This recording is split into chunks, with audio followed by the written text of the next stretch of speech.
I don't know if you've heard, but the Georgia State Election Board is in a very positive way. This is a very positive thing, Marjorie. They're on fire. They're doing a great job. 3 members, Janice Johnson, Rick Jeffries, and Janelle King. 3 people are all pit bulls fighting for honesty, transparency, and victory. They're fighting. Are they here? Where are they? Where are they? Where are they? Thank you. What a job. Thank you. Thank you. Wow. But we have a couple of other members that aren't so good. We have some that aren't so good, but these 3 are really doing the job because they don't want to see this happen. That will destroy our country. They just passed a rule for Georgia elections requiring that 3 people at each precinct independently count the total number of ballots before certification. Who could be against that? Who could be against it? Thank you, Janice, very much. That's really amazing. Thank you all. Thank you all. Those are great people.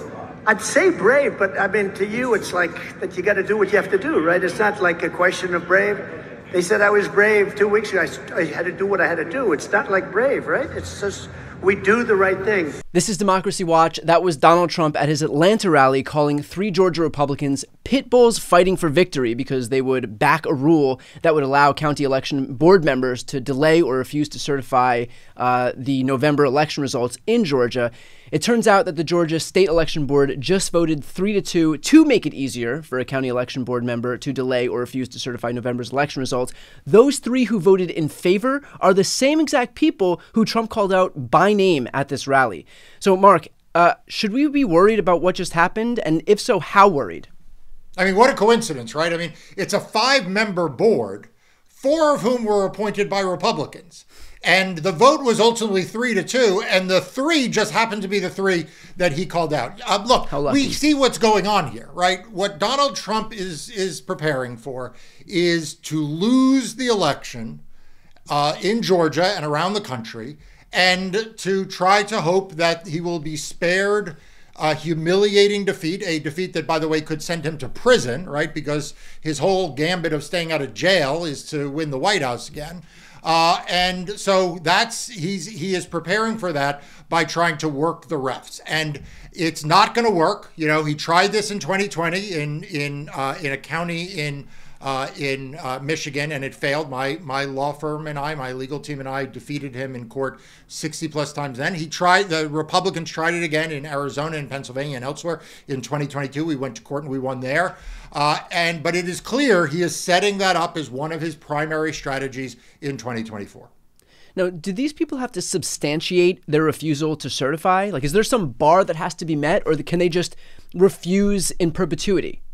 So, look, the fact is, this rule that they put forward violates or does not comply with Georgia state law. Okay. So let's just start with that. Before we even entertain like the intricacies of what this law will actually allow, you're just saying that you reject the entire premise of it. The whole thing isn't going to stand. Correct, because what they did was not pass a law, right? Only the legislature can do that. They promulgated a rule. But the law in Georgia, as it is in every other state, says that the certification is a ministerial act. What do we mean by that? We mean that they are to take the numbers that are given to them, make sure that they add up correctly, and then put them on a form and send it to the state. And that's all. That's really all the certification is. Honestly, if we were starting the country today where Microsoft Excel existed, we wouldn't even have this ministerial step. Right. You know, but they do not have the authority to investigate, to interpose their own judgment, to do any of that, which is why this rule is preposterous and why I predict that when this rule is eventually challenged in court one way or another, it will fail. Okay, so that leads me to that exact point. When is it going to be challenged? Is a firm going to sue beforehand? I'm assuming it doesn't have to go into effect to show actual harm, correct? No, and in fact, it kind of is in effect, right? I mean, they passed the rule. It may take a few days before it legally takes effect, but like there's no further action for this board to take. They were considering this for some time. Then Donald Trump did his shout out for the pit bulls to give him victory.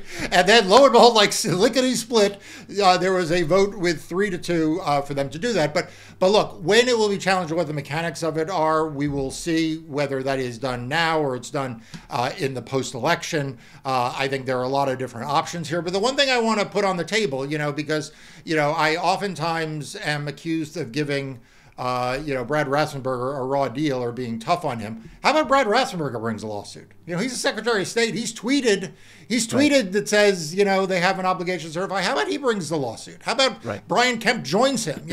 These Republicans who say that they stand up for the voters, they sort of talk a big game, but when it comes to actually standing up to Donald Trump and his ilk, they're never the first to run into the fight. They're always the last. Well, that actually leads me to my next question, which is how much of a role is Brad Raffensperger or Brian Kemp actually playing in this? Do they have the ability to veto this or to reform this? Or, I mean, you just mentioned that they can sue, but does the buck stop with these election board members and then they can just take action if they want to? No, I think this is a really important point, Brian, that you bring up. So the Georgia State Election Board can pass rules, but they don't actually oversee the execution of those rules, right? They do not actually oversee the execution of, for example, certification. The certification of elections in Georgia it goes from county to the Secretary of State, to Brad Raffensperger. For presidential elections, it then goes from Secretary of State to governor. For Senate elections, it goes from the counties to the board and jointly to the Secretary of State and the governor. Okay, so ultimately the buck goes through the Secretary of State's office. And Brad Raffensperger could come out, not with this wishy-washy statement like he has saying that, there will be certification by the deadlines. He could come out and say, look, there is no discretion. Whatever this rule is, county boards of election, you ultimately report to me on this, and I don't want to hear any of your nonsense. And the governor can say, I'm not going to abide by any of this nonsense. And I wait by the phone, or maybe by the keyboard these days, to hear that that's happened. Yeah. Let's hope you pack a lunch if you're going to be sitting by the phone or the keyboard waiting for that to happen. To that point, we're speaking about Georgia right now. You've covered Georgia to a massive degree. We've spoken about it, not just in this video, but other videos as we continue to talk about the things that are happening in that state with regard to certification of elections. So for those who are watching right now, if you want to support the work Marc does and read more about what's happening in Georgia right from the source, please make sure to sign up for Democracy Docket. I'll put the link right here on the screen and also in the post description of this video.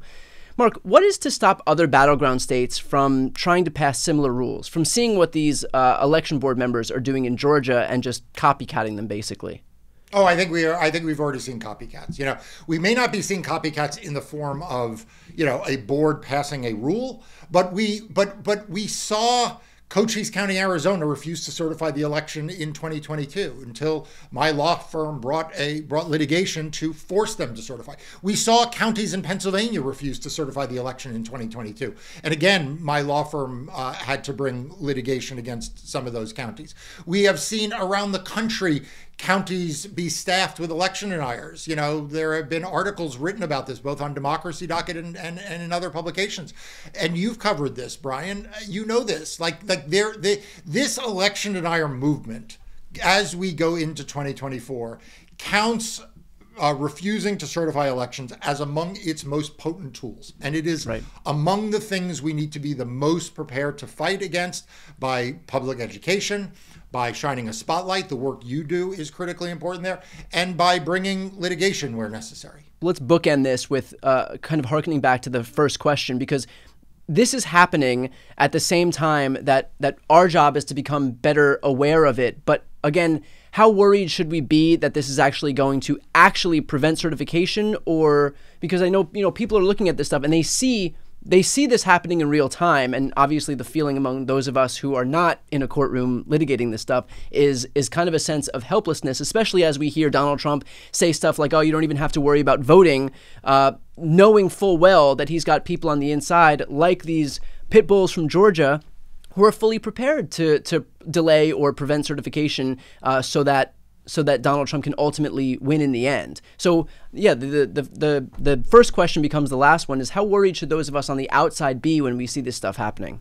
Look, we should be vigilant at every turn from here until Election Day. Donald Trump will pull out every stop he possibly can to prevent having to concede the election. He will never concede it. And we saw how far he was willing to go after 2020, all the way to inciting an insurrection at the nation's capital. Now the stakes for him are bigger. They're personal. They are potential imprisonment. He will go even further, and he has built an election subversion war machine at the RNC and his campaign, where he tells them, don't spend money on getting out the vote, just spend the money on this. We know that there is a vast right-wing effort on outside groups who are focused on this. So we need to be paying attention to this. We need to be worried about it. But I'll make this promise. When they try to subvert the election, they will be sued and they will lose. And ultimately, the courts will prevent the damage to democracy, just as they did in 2020, just as they did in 2022. They will prevent the damage to democracy he is trying to wrought in 2024. But should we be worried? Absolutely. Should we be confident that we will win in the end? I promise you, yes.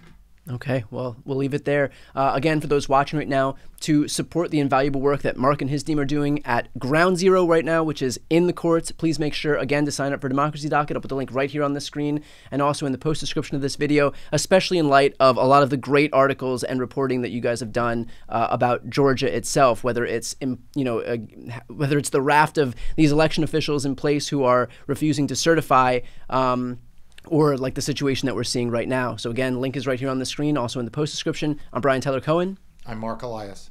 This is Democracy Watch.